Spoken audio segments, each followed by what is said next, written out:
Enclavado en el corazón de África se encuentra uno de los países más grandes del mundo. Alberga algunas de las mayores reservas de minerales del planeta y llegaron a decir de él que era un escándalo geológico. Su historia ha estado marcada por la lucha por controlar sus recursos, el colonialismo, los golpes de Estado, los magnicidios y las invasiones. Hoy, en No es el fin del mundo, hablamos del Congo. No es el fin del mundo, el podcast semanal del orden mundial. Y en este viaje al corazón de África nos van a acompañar Alba Leiva. ¿Qué tal, Alba? Pues muy bien, aquí estamos de vuelta. Estrella de festivales veraniegos. Sí. Pues es verdad, es verdad. Sí.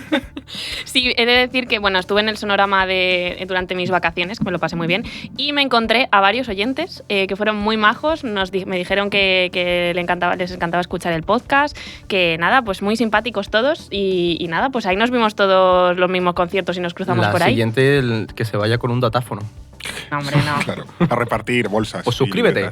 Claro. Pero he de decir que muchas gracias a todos los que os acercasteis porque fuisteis muy simpáticos y nada, pues fue una guinda, un festival en el que me lo pasé muy bien también. Un saludo a los sonoramitas y también un saludo, ¿qué tal, Eduardo Saldaña? Muy bien, Fernando, con muchas ganas de hoy, muchísimas. Tenemos que mencionar, porque ha habido correos de oyentes preocupados por la situación de nuestra mesa. Ya. Por la catastrófica situación de nuestra mesa, que todavía no ha sido arreglada. De hecho, en el episodio anterior de la sanidad de Estados Unidos se debe ver cómo se cae en directo, cómo se destartala, porque nosotros no nos dimos cuenta, pero al terminar la grabación sí nos dimos cuenta que todo había sido derruido. En el Ministerio de Infraestructura hay una crisis aquí, dentro del orden mundial ahora mismo. Sí. Que el Ministerio de Infraestructura es el propio Eduardo. Básicamente. pero sí. Él habla en tercera persona. Habla en tercera persona. Y no hay ingenieros en el ministerio. Sí, y además en el episodio de hoy, claro, como no tenemos cobertura frontal, pues se nos ven los cables por debajo, se revela todo, las se piernas. Revela, que os reíais, pero yo es que para que nos vean en YouTube, yo hago el podcast descalzo. Yo lo hago descalzo. No, lo ha hecho. Yo lo hago descalzo el podcast. En plan, porque hace mucho calor aquí, estamos en una sala que, para quien no lo sepa, pues no tiene aire acondicionado y estamos en agosto. Claro, es como cuando se ve que los presentadores del telediario van de traje por arriba, pero luego en pantalón corto o en vaqueros por abajo. Yo en la oficina tengo unas sandalias y el podcast lo hago en sandalias porque es que si no, no puedo. Pues nada, ahora se revela todo. Nos sigue azotando la catástrofe de la mesa y todavía no hemos podido reconstruirla, pero seguimos esperando vuestros apoyos y agradecemos la preocupación de los oyentes por la situación de nuestra mesa en nuestro estudio. Pero antes de empezar, también os quiero hacer una recomendación de otro podcast, que es ¿Quién dijo miedo?, de Amnistía Internacional. Ahora van a volver con su nueva temporada y es un buen momento para adentrarse en las historias que abordan en el podcast, siempre orientado a la defensa de los derechos humanos. Y muchos de esos episodios están relacionados con la cuestión que abordamos hoy, con el lugar al que viajamos hoy, que es el Congo. Así que ahí queda la recomendación, ¿Quién dijo miedo?, de Amnistía Internacional. Por cierto, Eduardo, vuelvo contigo, esta vez para algo bueno, no para recriminarte nada, que es que te acompaña una pila de libros. Sí. Y es que tenemos, no novedades, pero porque al final, como este podcast es de continuo, no hacemos parones veraniegos, vamos a hacer pequeñitos cambios de cara a este nuevo curso. Sí, es que este capítulo teníamos bastantes recomendaciones bibliográficas y las haremos al final para que no se pierdan los oyentes. Iremos explicando, pues este libro para esto viene muy bien, este otro para enterarse de tal cosa. Así que si os interesa, pues al final tenéis todas las recomendaciones de libros que hagamos, que además para este traemos una buena pila. Sí, hay que decir que Eduardo ha leído mucho sobre este tema, se lo ha currado un montón este guión. Es que a mí me encanta. Y ha quedado muy bien. Yo este capis, esto lo tengo que hacer, se lo dedico a Mbuyi Kabunda, que el hombre ya no nos acompaña, falleció. Pero ¿Fue tu profesor? Fue mi profesor y fue la persona que a mí me metió me empezó a introducir en su país, que era la República Democrática del Congo, y entender un poco el amor por esa historia. Es que a mí me apasiona desde hace años. Sí, pues ahí queda. Vamos a hacer como... No es que sea una queja, pero sí es un lamento de muchos oyentes de ¡ay, que me ha pillado conduciendo y tal! No he podido apuntar qué libros estaba recomendando. Entonces, como antes los teníamos repartidos por episodio, pues era difícil volver a encontrar la recomendación. A partir de ahora lo que haremos es concentrar todos ellos un poco al final, a modo de mini sección al final del episodio, para que sepas por dónde va a estar más o menos la parte de las recomendaciones y así puedas acudir y los tengas todos de un tirón.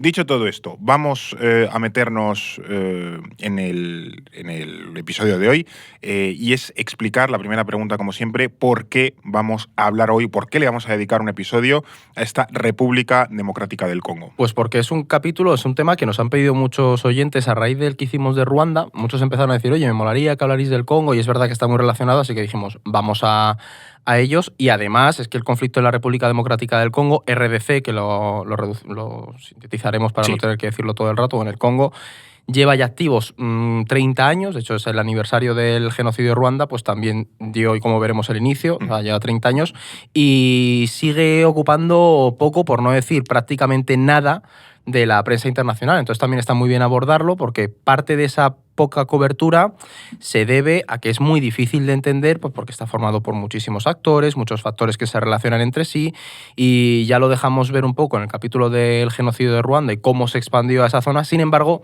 es solo una parte y luego hay muchos factores históricos que también influyen y nos van a ayudar para entenderlo hoy. Además, como vamos a ver hoy, la historia del Congo es apasionante, es muy dura, eso también hay que decirlo, vamos a pasar por episodios bastante oscuros, pero es muy interesante y a través de esta historia podemos aprender mucho sobre el periodo colonial, sobre cómo fueron las independencias de los países africanos y cómo funciona el neocolonialismo actualmente, que es algo que, pues de nuevo, no ocupa muchas portadas, pero que explica claramente nuestro mundo, ¿no?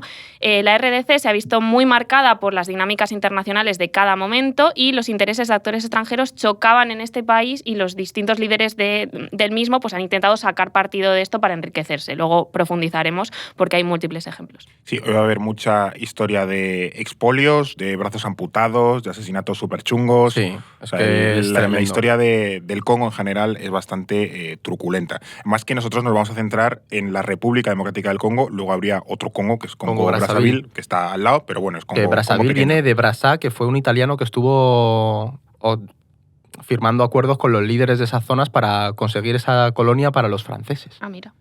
O sea, que es el pueblo de Brazza. Bueno, también muchos sitios era Stanleyville, Stanleyville, ¿no? Leopoldville, sí. Sí, ahí no se curraron mucho los... También eso lo veremos, como el marketing de los nombres no se lo curraron demasiado. Bueno, me parece muy bien todo esto que estáis contando. No se habla mucho sobre el conflicto que hay en este país, no se conoce demasiado ni la historia ni lo que está pasando en el país más grande de África, ¿no? Porque es creo que el más grande o el segundo más grande. El segundo más grande. Argelia, claro, tiene mucho desierto, entonces ayuda demasiado.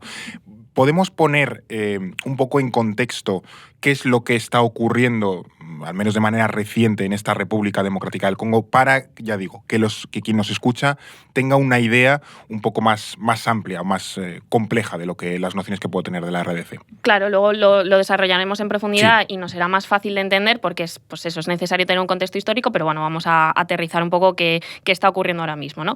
Para que tengamos un poco una idea básica por ahora de lo que ocurre y sobre todo de por qué hay que hablar de ello, el conflicto en el este del Congo lleva en marcha desde 1996. Ha pasado por distintas fases y ha involucrado a más o menos actores, pero no ha parado desde entonces. Ha sido un conflicto continuo. Ahora mismo se desarrolla sobre todo en el este del país, en la región de los Kivus y de Ituri, que hacen frontera con Ruanda y Uganda. Ya los mencionamos en el episodio de Ruanda. Es un conflicto que enfrenta a las tropas congoleñas contra milicias regionales que están apoyadas por potencias extranjeras, especialmente Ruanda. Y hay dos milicias ahora mismo, las dos más importantes son el M23 y las ADF, que esta última es una rama del ISIS en la zona. Desde hace años, Ruanda apoya al M23 como una forma de luchar contra el gobierno del Congo y de salvaguardar sus intereses en la región, que es muy importante por la minería que existe allí. El problema gordo de estos últimos años es que hay una retórica bélica entre Ruanda y el Congo que ha ido en aumento y cada vez más gente teme que el conflicto escale y derive en un conflicto regional. Siempre está en esa tensión, ¿no? Y esto, pues que al final se enfrenten directamente la República Democrática del Congo y Ruanda, que ahora mismo pues una proxy casi. Actúa a través de proxies, pero el problema vendría si se involucra de una forma directa, ¿no? Y también que esto involucre a otros países a sumarse a esta guerra. Que, ojo, como vamos a ver hoy, no sería la primera vez que pasa, porque ya hubo una guerra africana que involucró a muchos países africanos precisamente en el Congo. O sea, es una región muy conflictiva y con mucha geopolítica dentro y que, pues obviamente, merece la pena con muchos mirar. intereses y que se estabilice. Ojito, ¿eh? Sí, además estoy recordando también a quien le interese el tema, el episodio que le dedicamos a Ruanda, que vamos a mencionar aquí muchas veces, Quien no se lo haya escuchado, creo que es interesante que lo escuche, sí, porque yo lo haría. Está muy emparentado con el tema que tocamos hoy, y quien lo recuerde pues va a encontrar muchos paralelismos o muchas referencias cruzadas. Esto que habéis contado nos sirve de base para hacernos una idea de cuál es la situación actual en la zona, porque es verdad que el conflicto que vive actualmente el país se entiende mucho mejor, lógicamente, cuando uno tiene el contexto histórico de este lugar, como hacemos siempre en muchos, o casi siempre en muchos de los temas o episodios que abordamos en No es el fin del mundo.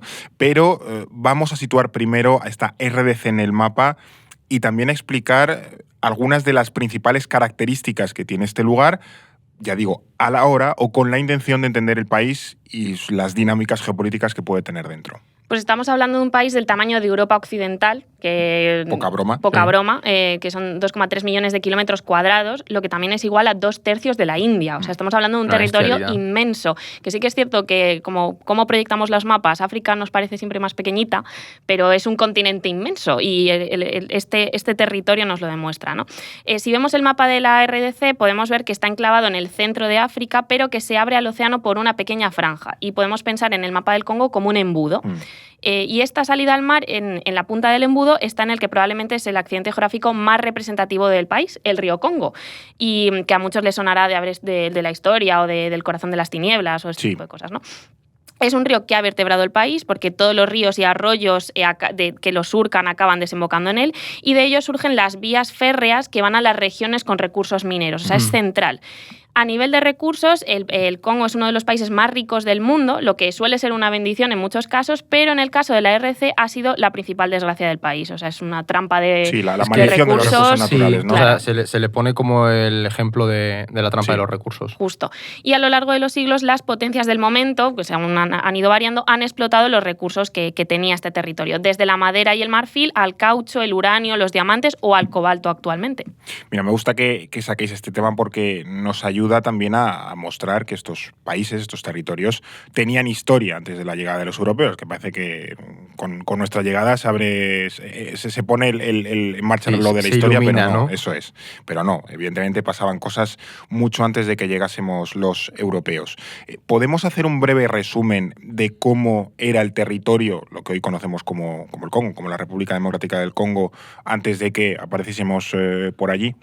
Lo vamos a resumir mucho porque se podría hacer. Claro. Algún día podríamos hacer un capítulo de cómo era la historia del continente africano antes de la llegada de los europeos, que molaría, pero ahora no vamos a profundizar hoy muchísimo en ello. Hoy no es el día. La cosa es que en este territorio sí que hubo varios reinos que se asentaron sobre todo alrededor de la masa arbórea que hay en el Congo, porque en el centro del Congo hay una masa selvática bestial, que es la segunda más grande detrás de la Amazonía. Entonces los reinos se situaron alrededor de esa masa, ¿no? Claro, el reino no hay Dios que entre. No, bueno, sí puedes entrar, pero es muy difícil. Claro. Entonces se ponían ahí, estabas más cerca de las costas y demás, ¿no? El principal reino en la historia de la región fue precisamente el reino del Congo, con K, ¿vale? Para quien quiera buscarlo, y se estima que se originó a mediados del siglo XIV porque antes las poblaciones habían ido poco a poco migrando desde el Golfo de Guinea, habían ido bajando por toda la costa atlántica y se habían asentado ahí, ¿no? Claro, y este el reino... Yo entiendo que era una zona que estaba bien para asentar un reino, porque al final sí, tenías recursos. Exactamente, tienes un gran delta, ¿no? Claro. Este estaba tirando más hacia la zona del norte de Angola,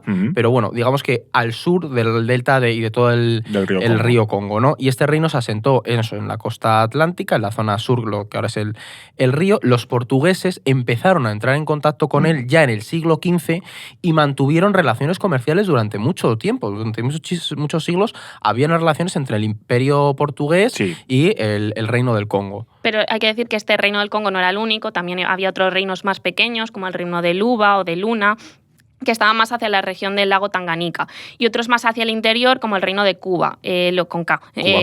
Con K. Lo que esto nos enseña, aunque no podemos profundizar mucho, es que había mucha historia en la región antes de la llegada de los europeos, muchas dinámicas internas, reinos también con sus propias relaciones entre sí. O sea que, bueno, pues hay una historia muy rica en la que no nos podemos parar ahora mismo, pero que, ojo, que antes de que se colonizara todo eso, ahí había dinámicas muy interesantes. Sí, entidades políticas había por un tubo, otra cosa es que no hubiese el imperio estados. de Mali, ¿sabes? Por eso, otra vez que no hubiese estados como ya empezaba a haber estados a la europea, a la occidental, pero desde luego que había entidades políticas que además se relacionaban entre sí, etcétera, etcétera. Pero en un momento dado los europeos aparecen por las costas africanas, más allá de los portugueses, que tampoco daban mucho por saco. No sé bien cómo fue el proceso de colonización. O sea, sí sé, porque de hecho es lo más conocido, que en el Congo se cometieron tropelías salvajísimas, pero también expliquemos cómo fue un poco la colonización del Congo, quién la hizo, por qué. Vale, pues una de las características más interesantes del Congo es que se tardó mucho en explorar, porque no fue hasta el siglo XIX cuando el mundo empezó a darse cuenta de la inmensidad que tenía ese territorio, porque hasta entonces la parte central del continente africano no había sido explorada, ¿no? Antes había muchos enclaves comerciales en las costas. Claro, un poco la costa, a lo mejor algún río y el norte de África. Se habían intentado remontar un poco los ríos, pero tiene muchos rápidos al principio, entonces era muy difícil llegar a ello. Sí. Los portugueses tenían influencia en los reinos, pero sobre todo en la zona costera, ¿no? Sin embargo, en 1877 el explorador Stanley, ¿vale?, terminó la famosa expedición, que es cuando se convirtió en el primer europeo en recorrer y cartografiar todo el río Congo, que este acontecimiento lo que provocó fue que cambió completamente toda la región, porque el territorio congoleño de repente se puso en el mapa, se descubrió la inmensidad de ese río y hasta dónde llegaba, que por cierto, bueno, sí. Que también esto, lo que solemos recordar muchas veces de geopolítica, geografía y tecnología, aquí también es como vemos que obviamente hay un interés europeo en todo el continente africano, pero las capacidades tecnológicas no permiten avanzar mucho más.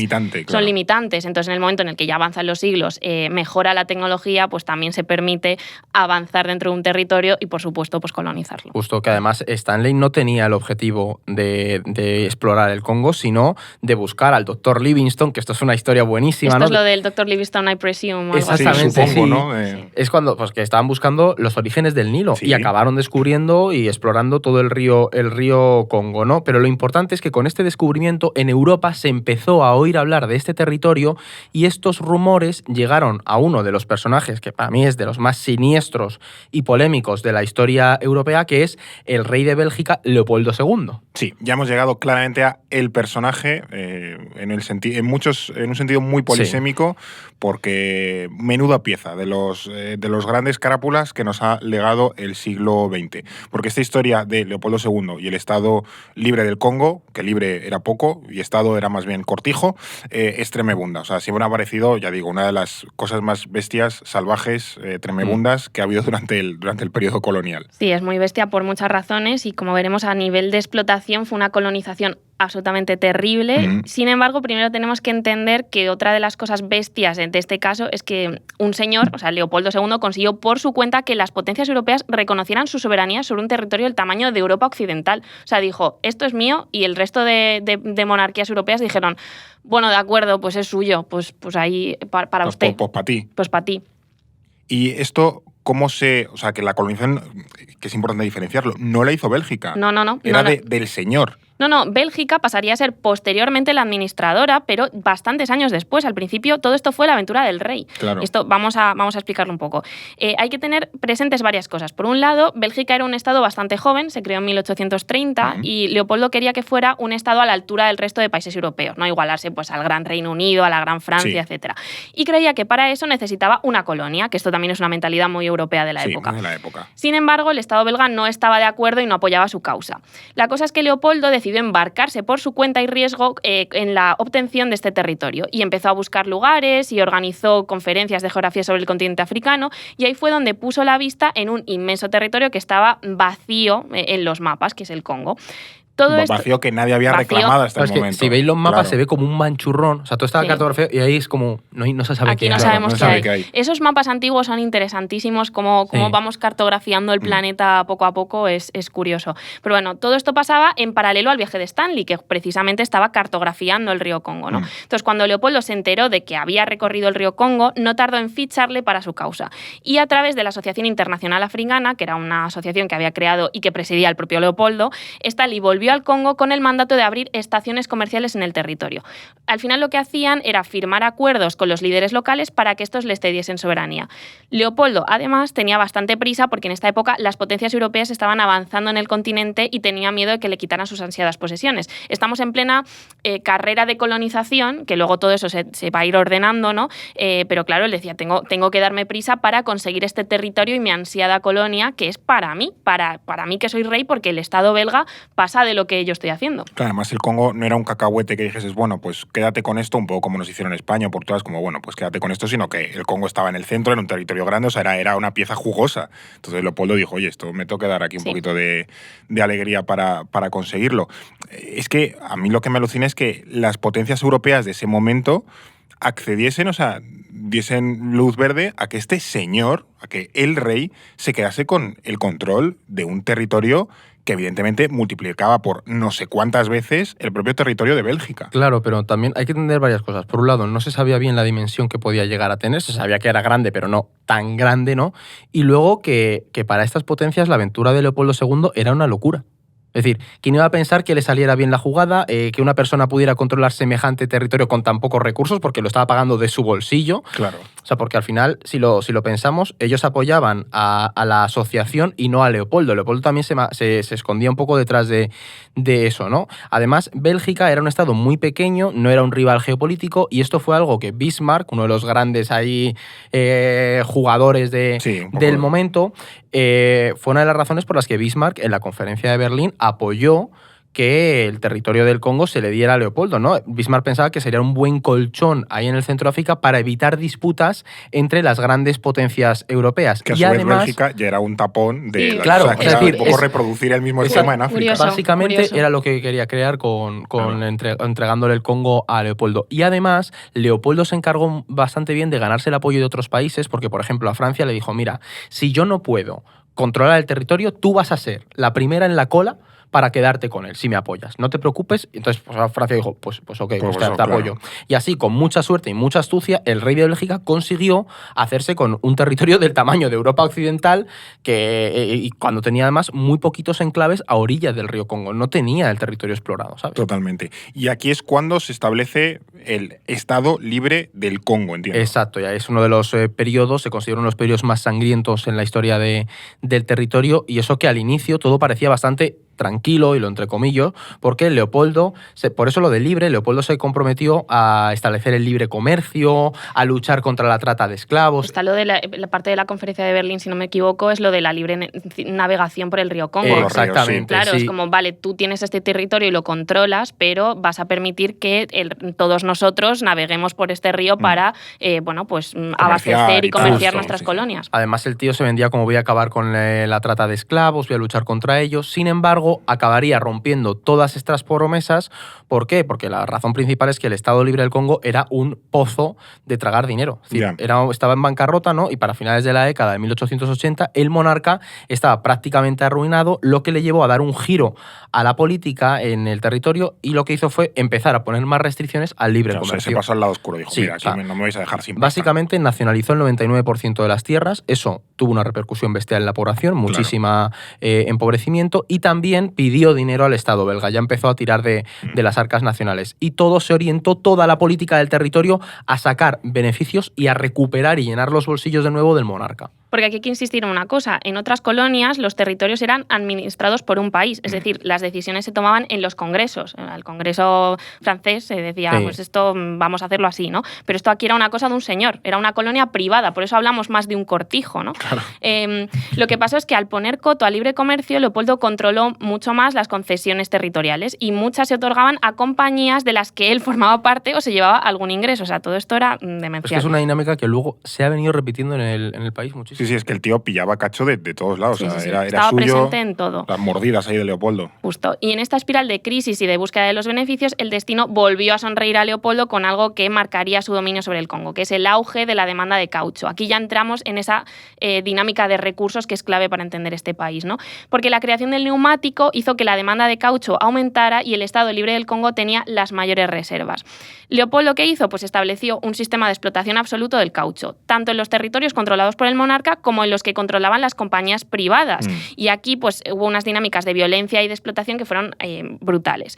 Las autoridades forzaban a los campesinos a pagar impuestos en forma de caucho. La Force Publique, que eran las fuerzas armadas privadas del monarca, que las formaban congoleños, se encargaban de ir a recoger esos impuestos. Y si no tenían la cantidad que tenían que tener, se les asesinaba o se les mutilaba. Un poco proporcional. Sí. Aquí los testimonios de la época pues, son sobrecogedores y seguro que os suena o habéis escuchado alguna vez lo de las manos amputadas. Es unas imágenes y unas fotos históricas bastante impactantes. Como un manojo de manos, sí. es una cosa de decir, pero cuando se suele hablar de la colonización del Congo se suele mostrar mucho eso porque es muy representativo de este momento, ¿no? Y esto, por ejemplo, nos ayuda a entender el nivel de violencia que se instauró de arriba hacia abajo, ¿no? Muchos de los recaudadores cercenaban las extremidades para llevarlas como prueba de las balas que habían utilizado para justificar el gasto, ¿no? De este no me ha entregado tal, por tanto he cortado. Lo que ahora es un ticket restaurante, antes es era que... como... Pero no, básicamente lo que en el fondo era, no querían que usaran las balas para cazar, claro, solo las tienes que usar dentro de tu trabajo. Entonces, si ellos usaban la bala, o bien era para la cogían de la persona a la que habían asesinado, o simplemente a lo mejor usabas la bala para cazar y a alguien le cortabas una mano para justificar que habías usado una bala. Claro. No te llevabas el cuerpo, pero te llevabas la mano y tú habías usado las balas. Forma de, es que es un sistema completamente... O sea, es terrible porque te muestra toda la violencia y el control que hay a través de todo el estrato, ¿no? De arriba hacia abajo. Sí. Y bueno, también, de hecho, también cercenaban algunas manos pues para quedarse con las pulseras que llevaban los campesinos y así pues como que cobraban su impuesto. Bueno, todo terrible. Y ojo, porque no nos haga pensar esto que esto lo hacían solamente los africanos, ¿sabes? Porque sí, la Force Publique eran congoleños que trabajaban para el Estado, ¿no? Pero esto se hacía porque era una orden que venía desde arriba y lo principal era obtener el caucho, o sea, el beneficio económico, y si no se obtenía había que castigar a la población. De hecho, al caucho se le llegó a llamar el caucho rojo, como luego vinieron los diamantes rojos o los diamantes de sangre, o ahora cobalto rojo con el tema del cobalto, ¿no? De hecho, es que estoy recordando, además es belga. El segundo cómic de Tintín es Tintín en el Congo. Sí. Que ya es posterior a la época de Leopoldo, pero ahí sale todo el tema del caucho y demás, y más allá de las 1000 movidas. Yo no me lo he leído. Yo es que no soy nada de Tintín. Yo los tengo todos. Yo es que estoy con Alba en esto, ¿no? Sí, no, hay como una división que Blas y tú sois muy de Tintín y Edu y yo somos cero de Tintín. Sí, o sea, es que me hace muy repelente. No me gusta mucho, pero bueno, cada uno con sus cosas. El segundo, o sea, el primero es el Tintín en el país de los soviets, el segundo es Tintín en el Congo y sale todo el tema del caucho. Y luego también... O sea, toda esta cuestión del Congo, no sé si saldría más adelante, es lo que se viene a tratar en El corazón de las tinieblas, de Joseph Conrad, que no he leído. ¿Tú sí lo has leído? ¿Tienes que verlo? No lo he leído. Es una asignatura muy pendiente que tengo y no lo he leído. Pues nada, El corazón de las tinieblas de Joseph Conrad, que luego también es lo que inspira Apocalypse Now, que viene a ser un refrito básicamente. de ese libro, solo que aplicado a Vietnam. Luego también, al final, recomendaré un libro relacionado un poco con el Yo con el Congo. corazón de las tinieblas lo he traído, luego lo recomendamos. Ah, ¿pero tú te lo has leído? Sí. Ah, vale, pensaba que no. Vale. Sí, claro. O sea, luego yo se lo robaré y me lo llevaré a mi casa. Sí, ayer soy Alba, digo, llévatelo porque te va a molar. Vale, y... Una vez Leopoldo, o sea, él no directamente, sino sus secuaces han estado cortando manos, entiendo que llega un punto en el que alguien dice, chiqui, para esto, porque se te está yendo un poco de madre. Sí, porque empezó ya a haber presión internacional, es decir, empezó a haber embajadores de otros países que hablaban de ello, sacerdotes, evangelizadores que iban allí y hablaban de la situación en el Estado Libre. Joseph Conrad es un poco lo que plantea, y yo también iba a recomendar El sueño del Celta, que es un libro de Vargas Llosa, aunque dudo que escribiese Vargas Llosa, que, sale todo esto, el Reino Unido manda gente, vamos a investigar esto, y los informes que le llegan es, tío, aquí pasa de todo, esto es una salvajada. Porque no había un control de ningún tipo. Esto lo que forzó a que ya finalmente Leopoldo tuviera que ceder el territorio al Estado belga y empezar a administrarlo, que ya fue ahí cuando los belgas, en 1920, si no estoy equivocado ahora, tengo la cabeza así, pero bueno. Sí, un poco en la época de entreguerras, ¿no? En el cambio de la Primera Guerra Mundial. Principio del siglo XIX fue cuando ya Leopoldo... 20, cuando Leopoldo tuvo que ceder el territorio, y ahí empieza el periodo colonial belga que finalizó con la independencia en 1960. Y al final el periodo belga lo podemos dividir en 3 partes. Una antes de la Primera Guerra Mundial, otra el periodo de entreguerras y tras la Segunda Guerra Mundial. ¿Por qué? Porque la llegada de los belgas es verdad que trajo un poco bastante estatalidad al Congo, ¿no? A ese territorio. Luego que lo había veremos, tenido. pero agüita con los belgas también. También, Sí. sí. Agüita. Pero sí que cambió un poco la forma porque se empezó a transmitir allí esas instituciones estatales, la idea de la administración, se invirtió, es verdad, muchísimo más en la colonia porque antes se lo llevaba Leopoldo y claro. ya está, ¿no? Una de las principales consecuencias de la administración belga, por ejemplo, fue la división racial. Y esto lo vimos en el capítulo del Ruanda cuando también se quedaron los belgas con el territorio, porque impulsaron mucho la ciencia de la etnografía y crearon una nueva división que se asentó también a través de esa administración colonial. Y es verdad que antes había tribus y había etnias en el país, pero el territorio no se concebían como distintas etnias separadas y aisladas, que es lo que os decía, es algo que quien se haya escuchado el capítulo de Ruanda se ve ahí muy bien cómo acabaría posteriormente teniendo una influencia política muy grande. Sí, que no hay una jerarquía vertical de etnias, sino que esto fue un invento europeo. Exactamente. Vosotros sois superiores. ¿Por qué? Porque me lo acabo de inventar. Por cuestiones físicas. Sí. Y era un poco aleatorio. Sí. Un poco aprobado por Chayanne. O sea, un poco el fuente la Cibeles, lo de la división étnica. En cuanto a la economía, no pensemos que las dinámicas de explotación de los recursos desaparecieron, sino pues, al final se fueron perfeccionando. Claro. Porque poco antes de la década de los 20, en la región de Katanga se descubrieron muchísimas reservas de minerales. Ya estaba con el caucho como una región muy rica, pero ahora de repente abrimos la veda de los minerales. Y esto hizo que el interés aumentara aún más en el territorio. Ahí se empezó a crear una dinámica que aún vemos hoy en el Congo, que es que las empresas mineras creaban un aparato en la zona que cubría la ausencia del Estado. Estas compañías prestaban servicios básicos y llegaron a tener su propia policía. El Estado, a cambio de una parte del pastel, permitía ese Estado dentro del Estado. Esto se vio y se sigue viendo muy bien en las regiones como Katanga o Kasai, de las que hablaremos después. Y como hemos dicho, es un periodo clave, es el que va de la Primera a la Segunda Guerra Mundial, porque fue un periodo marcado por el auge de los movimientos religiosos que fueron vistos por parte de la administración como una amenaza al poder colonial. Antes lo has mencionado, lo de las compañías evangelizadoras o cristianas que estaban en el territorio y denunciaban esos abusos que sufría la población, ¿no? Pero también fue un poco más allá la influencia que tuvieron. Es muy similar a lo que pasaba en otros lugares, como América o Estados Unidos, pero estos movimientos no tenían un carácter político, sino religioso, porque a las iglesias les conviene organizarse y mostrar el descontento, porque van a ganar fieles al final. Claro, era una forma de empastar a la sociedad y darles un sentido. Me recuerda también a otro episodio que tenemos, que es el del rastafarismo, cuando hablábamos un poco de lo que pasó en Jamaica. También incluso hemos hablado del tema de Etiopía y la sacralización del emperador etíope. La revolución en Sudán viene por la revolución mahdista, viene también por el líder religioso que se le va que monta ahí un Cristo impresionante. Es que eso, ahí lo comentábamos, que al final, claro, la gente, la única forma de protestar y de crear comunidad eran entornos religiosos. Por cierto, en 1908 fue cuando se empezó el periodo colonial, la administración. Cuando a Leopoldo se lo quitan y dicen, mira, me lo quedo yo, que lo voy a hacer mejor. Y aquí hay una cosa en el Congo, que hay un movimiento autóctono que se llama el kimbanguismo, que a mí esto me habló en Bulli Kabunda en su momento de ello, y es muy interesante porque... Kimbanguismo. Viene de Samuel Kimbanga, que fue un señor que también a principios del siglo XIX empezó a predicar la idea de que él era un enviado de Dios, era un nuevo Jesucristo en el Congo, que era el Jesucristo africano. Kimbanga el humilde. Sí, pero eso empezó a crecer, hubo mucha represión contra los kimbanguistas, lo que generó una contrarreacción y que el movimiento creció, y ahora mismo son como 5 millones de fieles en el Congo. O sea, el kimbanguismo sigue presente. Tiene universidades kimbanguistas en el territorio y es muy curioso para entender eso, sí. Como os podéis imaginar, la respuesta colonial fue contraproducente porque la represión hizo que surgieran otras religiones autóctonas y que, pues eso, lo que dices tú, el kimbanguismo se expandirá por el territorio. Al final, si reprimes algo, le das también como más, le das fuerza, ¿no? Las protestas se dieron sobre todo en zonas rurales porque a ese fervor religioso se le sumó la crisis económica tras el crack del 29. Aquí es que tenemos una historia global. Marca todo. Marca todo. Y en este periodo hubo 3 movimientos en paralelo. Por un lado, el religioso en la zona rural, que insistía mucho en la igualdad de todos los hombres, todos somos iguales y aquí nos están reprimiendo.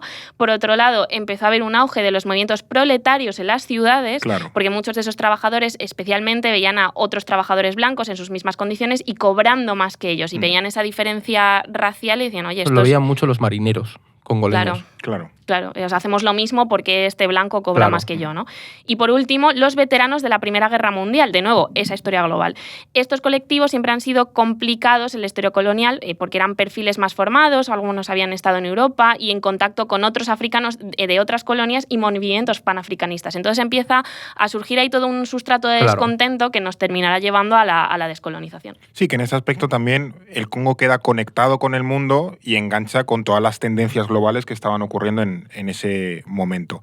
Y aquí ya entramos un poco, entiendo, en el periodo de la Segunda Guerra Mundial, donde el Congo entiendo que tiene cierta importancia por la situación en la que se queda Bélgica. De hecho, es que fue fundamental para la economía de Bélgica durante la Segunda Guerra Mundial para financiar al gobierno en el exilio, ¿no? Claro. Porque necesitaba ingresos, pues el Congo era una fuente de ingresos. Además, fue esencial para el suministro de materias primas para el esfuerzo bélico, ¿no? De hecho, el Congo en este periodo llegó a ser el segundo país más industrializado de África. Bueno. Durante el periodo previo y durante la Segunda Guerra Mundial. Y es que, es más, el uranio de las bombas nucleares que se tiraron con Hiroshima y Nagasaki viene de la República Democrática del Congo. Sí, fue congoleño porque además el gobierno belga vendió un montón de uranio a Estados Unidos por miedo a que los alemanes llegaran al territorio congoleño y se aseguró ese uranio en Estados Unidos.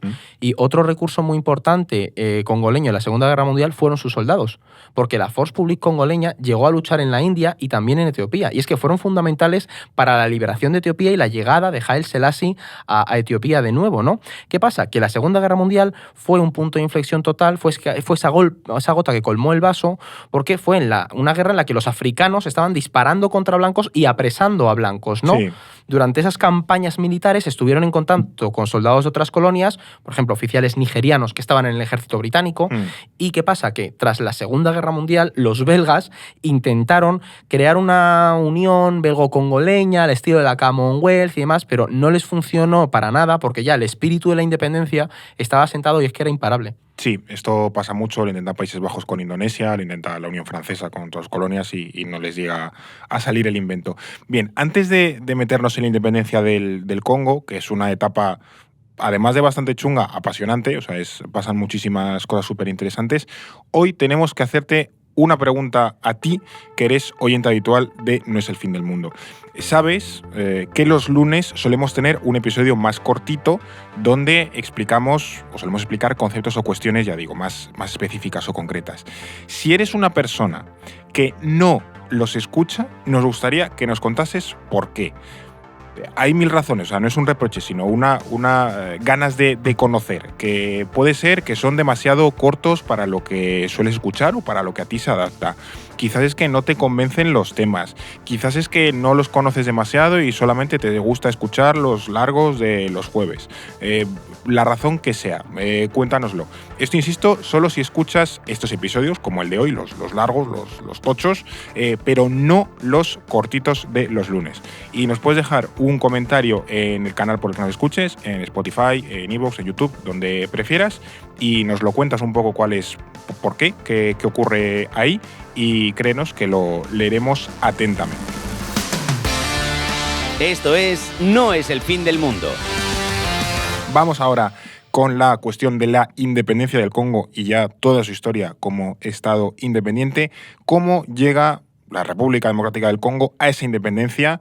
No sé si fue un periodo tranquilo o no, porque luego pasaron cosas chungas. O sea, yo no sé si tranquilo, si es verdad que fue más tranquilo que la independencia de Argelia, ¿no? Pero después era difícil. Claro, pero después de la independencia es verdad que el país se sumió en una guerra civil bestial, ¿no? Lo que sí podemos decir es que la independencia del Congo fue muy acelerada. O sea, es decir, el sentimiento independentista empezó a crecer muchísimo a partir de 1955. ¿Por qué? Porque ese año se había celebrado la conferencia de Bandung, que es muy importante, ¿no? Muchas naciones de África y Asia, recién independizadas, habían mostrado su apoyo a que continuara toda la descolonización, sobre todo en el continente africano, ¿no? Y este mensaje caló muchísimo en el Congo, porque además en la colonia habían surgido desde la Segunda Guerra Mundial una casta de congoleños formados que había crecido dentro de las ciudades, en las administraciones públicas. Esto se les conocía como los evolués, los evolucionados, es un término un poco así, pero era el término que se... Sí, una pequeña élite, en definitiva, sí, básicamente, aunque sea. Todos los líderes independentistas de los que hablemos pertenecían a esa élite de los evolués. Y un año muy importante es 1958, porque ese año se celebró la Expo en Bruselas, la Exposición Universal en Bruselas, y algunos congoleños pudieron viajar a Bélgica para ver esa exposición, y esto, que parecía una buena idea al principio con las becas que dio el gobierno, no lo fue al final. ¿Por qué? Porque acabó reafirmando algo que ya habían visto durante la guerra, y era que los blancos no eran distintos a ellos. Que también había pobreza en Bruselas, en Bélgica, en París y demás, ¿no? Ver esa desigualdad animó a muchos de los congoleños a aspirar precisamente a la independencia, ¿no? Y uno de los que viajó a Bruselas, muy curioso para cubrirlo, fue un joven periodista llamado Joseph Désiré Mobutu. Mobutu, otro de los personajes. Que luego llegaría a ser otro de los grandes protagonistas. Y ahora vamos con otro de los protagonistas de este momento, que es, pues que en ese mismo año, en 1958, se fundaría el partido político de este protagonista, ¿no? Que es Patrice Lumumba. En el 58 se fundó el Movimiento Nacional Congoleño, que presidía Lumumba. Y bueno, pues este señor era un evolúe de manual. Sí. Había crecido en Stanleyville y se había formado durante sus años trabajando como funcionario. Pudo viajar a Bélgica y poco a poco fue tomando más conciencia política y participando en movimientos anticoloniales. Es más, llegó a asistir ese mismo año a la conferencia de Accra en una Ghana que se había independizado recién, ¿no? Sí. Donde aquí conoció a otros líderes independentistas como los futuros presidentes de Tanzania o Namibia. Aquí vemos ya todo ese movimiento panafricano decolonial, ¿no? Nkrumah marcó muchísimo a Lumumba en su momento. Sí. Y bueno, pues desde 1958 las protestas y los choques con la administración belga fueron en aumento en todo el territorio. Y en Bélgica surgían cada vez más voces que planteaban que tenía que haber una independencia guiada del territorio. Así que el rey belga Balduino dio un discurso en el que dijo que se iba a garantizar la independencia paulatina del Congo. Y esto no le salió muy bien porque lo que provocó fue una ola de movimientos independentistas. O sea, él dijo, vamos poco a poco, y dijeron, con todo. Por la boca muriente. Sí. Total. Se fundaron muchísimos partidos y la mayoría exigía que la independencia se otorgara cuanto antes. Y bueno, pues fue así. El gobierno belga no pudo hacer frente a la presión y decidió que la independencia sería prácticamente inmediata. Pensemos que había miedo a enfangarse en una guerra colonial como la que libraban los franceses en Argelia. O sea, los europeos también estaban mirando lo que les pasaba a otros y dijeron, mira, vamos a ahorrarnos lo que están viviendo los franceses y vamos a acelerar esto. Y bueno, para que nos hagamos una idea, en mayo de 1960 se celebraron elecciones, el 23 de junio se formó el gobierno y el 30 de junio se estaba declarando la independencia. Una independencia que muchos dicen que llegó demasiado rápido porque el país no estaba preparado para ella. ¿Cómo es esto de no estar preparado? Esto es una paradoja, pero siempre se señala que la descolonización al Congo llegó demasiado tarde, pero la independencia llegó muy rápido.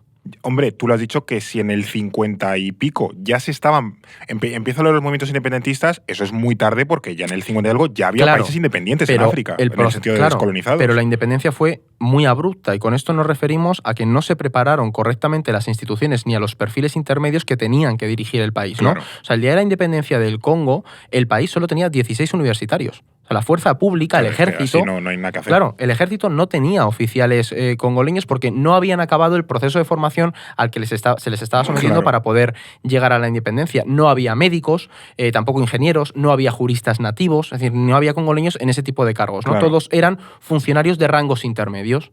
Claro. Sí, eso pasa mucho, luego lo veremos en las recomendaciones de libros, que muchos países al principio dependen de toda la burocracia colonial que o bien se la prestan durante un periodo transitorio para que formen y tal, pero muchos países nacen sin una especie de cargos intermedios que sepan hacer algo. Eres país, pero no tienes toda la infraestructura de lo que constituye un Estado, entonces eso es muy complicado. Nadie sabe cómo llevarlo. Y es muy fácil que al final termine derivando en un conflicto. Eso se notó mucho. Esto, si hiciéramos un capítulo ¿hicimos uno de las descolonizaciones?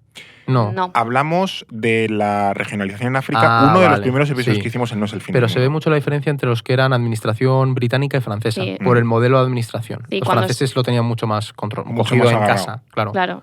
Sí, cuando se estudia mucho el periodo de la descolonización, es como, claro, depende de quién te haya administrado, tu historia va por un lado o por otro, ¿no?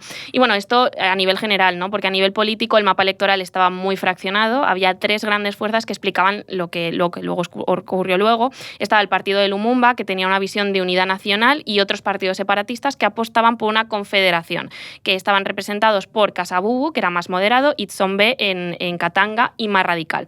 Y esto acabaría llevando a enfrentamientos porque Lumumba hizo malabares para formar un gobierno que nació ya, pues eso, con ya muchas tensiones internas. Y además tampoco pudieron defender bien los intereses nacionales porque los belgas aprovecharon todas las negociaciones para asegurarse muchísimo el control y la independencia en sectores económicos clave como la minería. O sea, durante el proceso dijeron, venga, sí, independencia, y mientras afianzaron el control de las zonas mineras, las empresas y demás. Eso también es una dinámica de la descolonización muy clara, que es las potencias europeas decían, vale, dejamos de ser la potencia administradora, pero ojo, yo quiero seguir con mis empresas, con mis recursos, quiero seguir teniendo tus minerales, quiero seguir mangoneando un poco. Sí, ¿no? Pasamos de una relación colonial a una relación neocolonial, básicamente. Y sobre todo si el Congo no tenía pues un médico, es como, bueno, pues yo me voy a quedar aquí picando en las minas porque no vas a tener nada para explotarlo tú o para decirme cómo lo debo hacer. Esa era la idea que tenían, sí. Claro, los belgas tontos no eran, pero también liaron una bastante curiosa. Y entonces, con este percal de que tenemos aquí también a 3 personajes o 3 lugares, 3 escenarios importantes, ¿cómo evoluciona el país en sus primeros años? Porque, hasta donde sé, Lumumba duró poco en el poder. Sí, duró poco. Ahora vamos con ello porque, a ver, con la independencia empezó la Primera República, que duró de 1960 al 65 y estuvo sobre todo marcada por la inestabilidad, ¿no? Hubo una guerra civil, luchas étnicas, 2 golpes de Estado, rebeliones regionales, 2 de los 3 jefes de gobierno que tuvo el país fueron asesinados en estos 5 años e incluso el secretario general de Naciones Unidas murió en todo este caos, o sea, para que nos hagamos una idea, ¿no? La Primera República la podemos dividir en 3 fases. Una primera del 61 hasta el asesinato de Lumumba, otra segunda que va del 61 al 63, que está muy marcada por la independencia de la región de Katanga, que es la que está al sur, que tiene unos recursos minerales de la hostia, y la última que va del 64 al 65, que hubo otro intento de secesión de la mitad del país y que terminó con el golpe de Mobutu, ¿no? Y todo esto, Fer, pasó porque distintas fuerzas internas y externas luchaban por los intereses y se iban apoyando entre sí, ¿no? Desde los políticos congoleños, los expoderes coloniales o también las 2 grandes potencias de la Guerra Fría.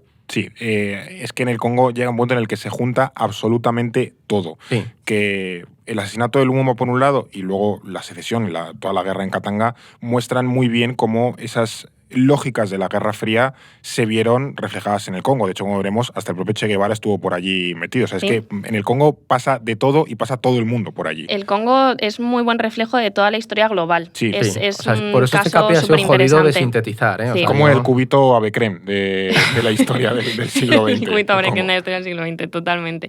A ver, justo antes de la independencia empezó a haber protestas en el país y ante esto los belgas decidieron intervenir militarmente para proteger a sus conciudadanos y sus intereses en el territorio. Esto provocó aún más enfrentamientos y tensiones dentro de los líderes congoleños.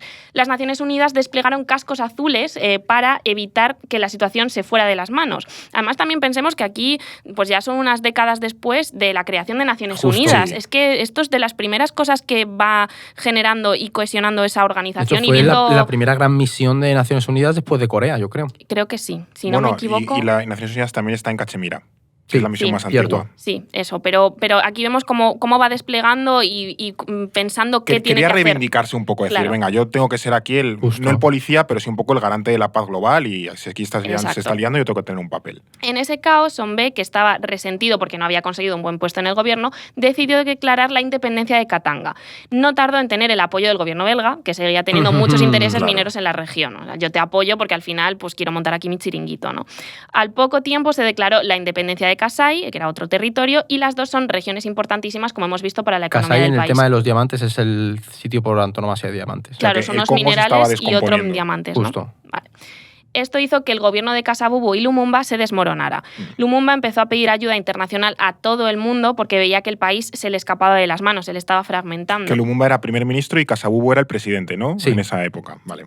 La situación llegó a tal punto que enviaron un telegrama solicitando el apoyo de la Unión Soviética, que era quien se había mostrado más partidario de su causa. Y esto fue un punto de inflexión porque hizo que de repente el Congo se convirtiera en un escenario de la Guerra Fría. De repente dijeron, vale, están estableciendo relaciones con la Unión Soviética, por lo tanto te estás escorando en el bloque oriental y ahora eres un problema. ¿Esto es exactamente así? Es que ese es el tema. No, o sea, él pidió ayuda, pero claro. Lumumba habría encajado más con la ideológicamente era más un liberal, ¿sabes? Nacionalista liberal y ya está, no era un marxista, socialista. No era, ¿cómo se llama el de Burkina Faso? Sankara. No era Sankara, no. Ideológicamente era distinto. Y es que ese es el tema, que además hay que tener en cuenta que ya de antes Lumumba no era muy bien visto por los europeos y los estadounidenses porque era muy beligerante. Hay un discurso mítico de Lumumba que hizo delante Balduino, que hasta Kasavubu le pidió disculpas diciendo, yo no pensé que fuera a hacer esto, lo siento, ¿sabes? Entonces ahí ya le tenían bastante ojeriza. Y fue aquí cuando Estados Unidos empezó a moverse para buscar aliados dentro del Congo, ¿no? Y ahí encontró a 2 figuras, el presidente Kasavubu y el recién nombrado jefe del Estado Mayor, Mobutu. Bien. ¿Qué pasa? Que Kasavubu destituyó a Lumumba como primer ministro y Mobutu, apoyado por la CIA, decidió dar un golpe de Estado en el país y detener a Lumumba y a sus aliados. Claro, porque para Estados Unidos se podía liar en el Congo y podría estar medio en caos. Sí. Pero eso dice, con la URSS eso ya era No, claro. Tú plantéate, dices, caes, tenías ahí bien, dices, te puedes tener la teoría del dominó esta, que se te fuera todo al traste, ¿no? Claro. ¿Qué pasa? Que con Lumumba detenido, muchos en el país se preguntaban, dentro, o sea, fuera también, ¿qué hacer con él?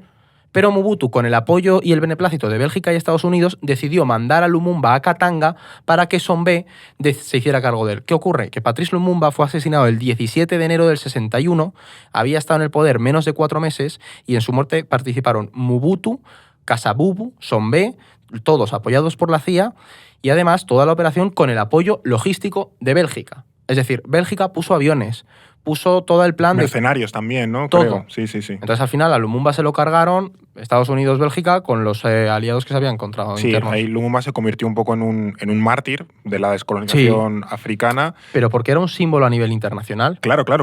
Es que hubo manifestaciones, no solo creo que hubo manifestaciones bestiales, se llenó portadas. También pensemos en la diáspora congoleña que había en Europa, ¿no? Eso fue muy gordo. Y ahí fue cuando Sombé perdió todo el apoyo internacional y la causa de Katanga, que había estado independizada, quedó muy marcada, porque ni Bélgica ni Estados Unidos querían que se les asociara con lo ocurrido, por lo que acabaron apoyando una intervención de Naciones Unidas para acabar con la rebelión de Katanga. Bueno, hay que decir que la apoyaron solo después de la muerte del secretario de Naciones Unidas, Dag Hammarskjöld, que es que su avión fue derribado mientras viajaba hacia Katanga para seguir con las negociaciones en 1961. Esta es una historia que todavía no se ha aclarado, porque parece que su avión se estrelló, sin más, pero sí que hay indicios se intuye que lo estrellaron, básicamente. Y fue a partir de ahí cuando Estados Unidos cambió el chip y Kennedy decidió apoyar la operación que en el 62 acabó con la secesión de Katanga. Aquí hay una película, que es la película Dag Hammarskjöld, que cuenta la historia de este secretario de Naciones Unidas, que no es muy conocido, no es muy conocida esta historia, pero es súper interesante.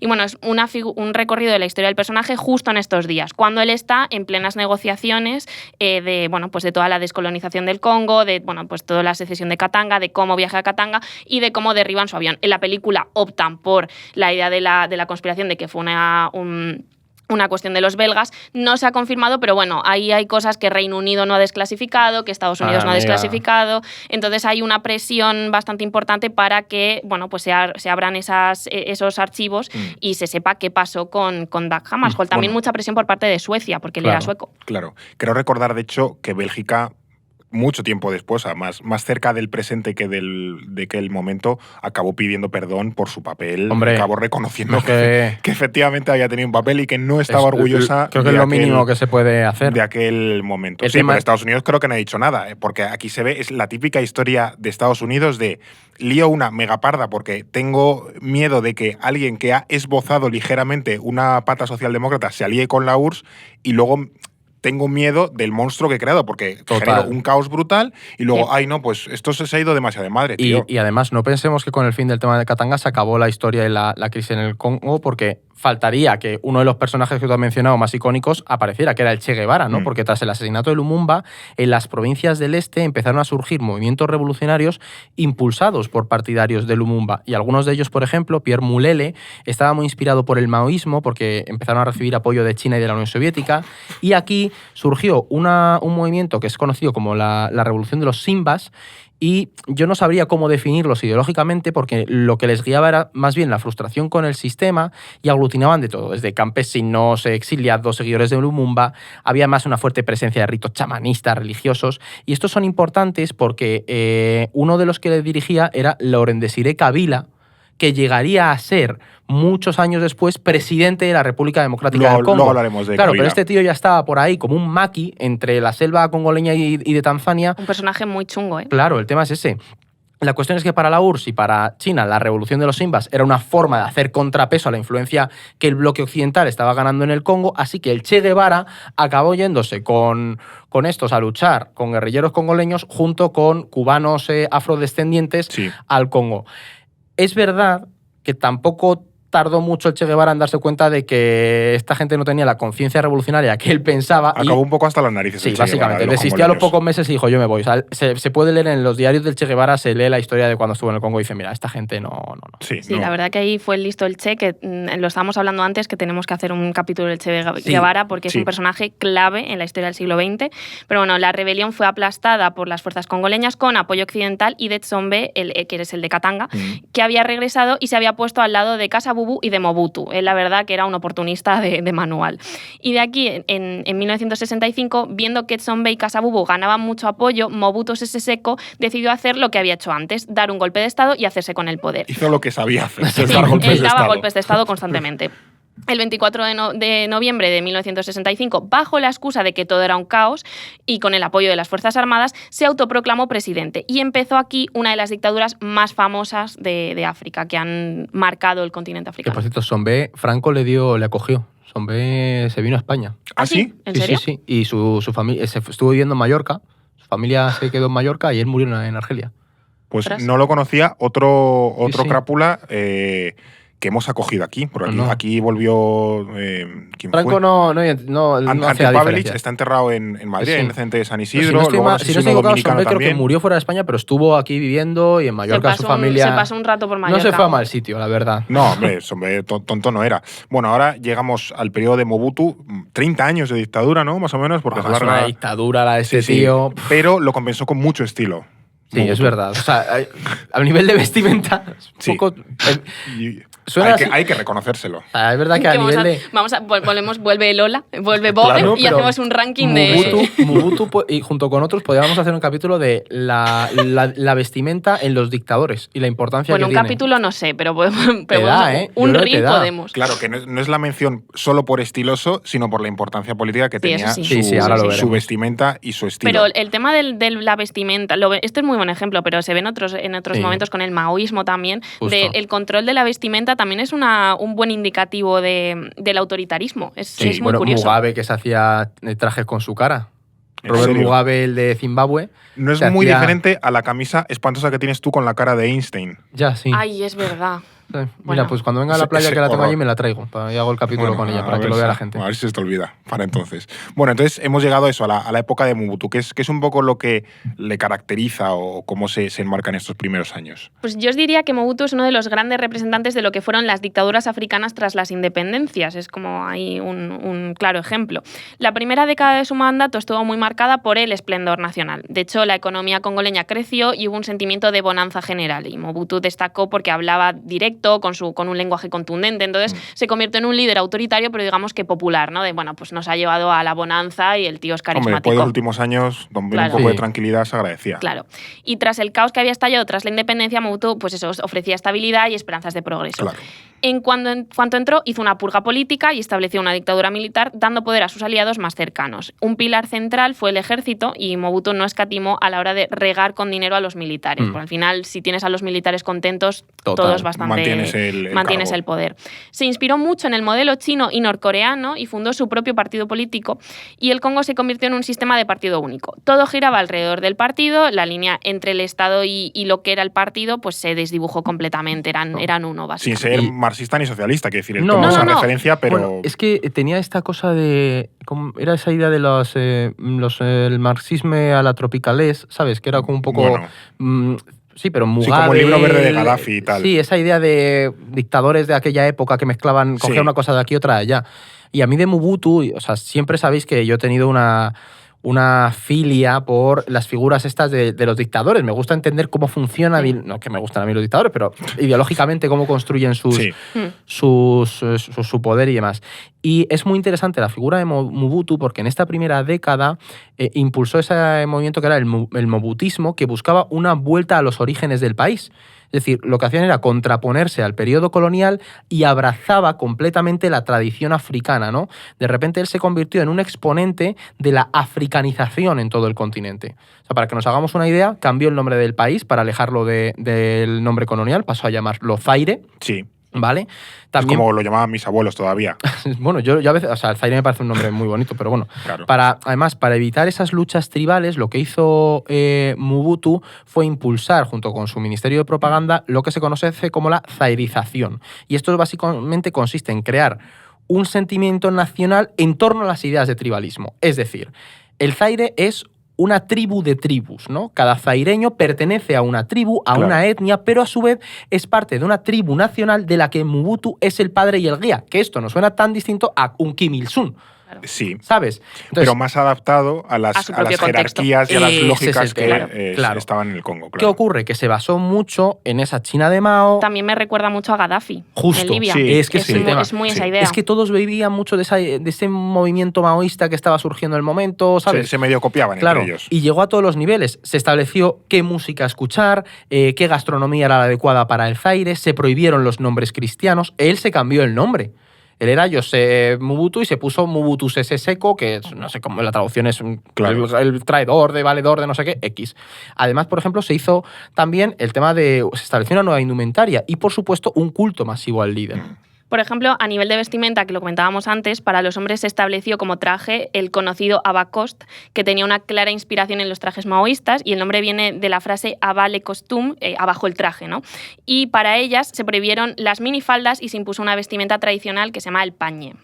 Que Mobutu era el que iba con un gorrito de leopardo, ¿no? Sí. Y una especie de túnica larga. Claro, es que el abacos... A menudo también de leopardo. El abacos es un poco como la camisa hasta el cuello mao que yo llevo y podías... el corte es diferente. Tú has vestido hoy de monje Shaolin. Sí, es un poco así, pero luego, por ejemplo, los estampados eran muy africanos y eso quien quiera que busque en plan fotos Mobutu Sese Seko y ves clarísimamente el tema de la vestimenta. Sí, como que buscó resetear un poco la identidad nacional y hacerla nueva o medio inventada y tal, que al final es un poco, bueno, como las tradiciones se inventan y se imponen. En general en países, en todo esto de colonialismo, países que han sufrido como, pues eso, una intervención occidental muy clara de muchas formas, cómo reivindican su propia tradición nacional, ya sea a nivel religioso, étnico, etcétera, pero de una forma como muy exagerada y también prohibiendo lo otro, ¿no? Como vamos a todo lo que se acerque un poco a Occidente es malo, entonces hay que reivindicar todo lo demás. Es interesante. Tenemos que hablar, eso lo veremos más adelante, de otra gente muy bien vestida. Sí, eso lo vamos a ver ahora. Que eso, maravilloso.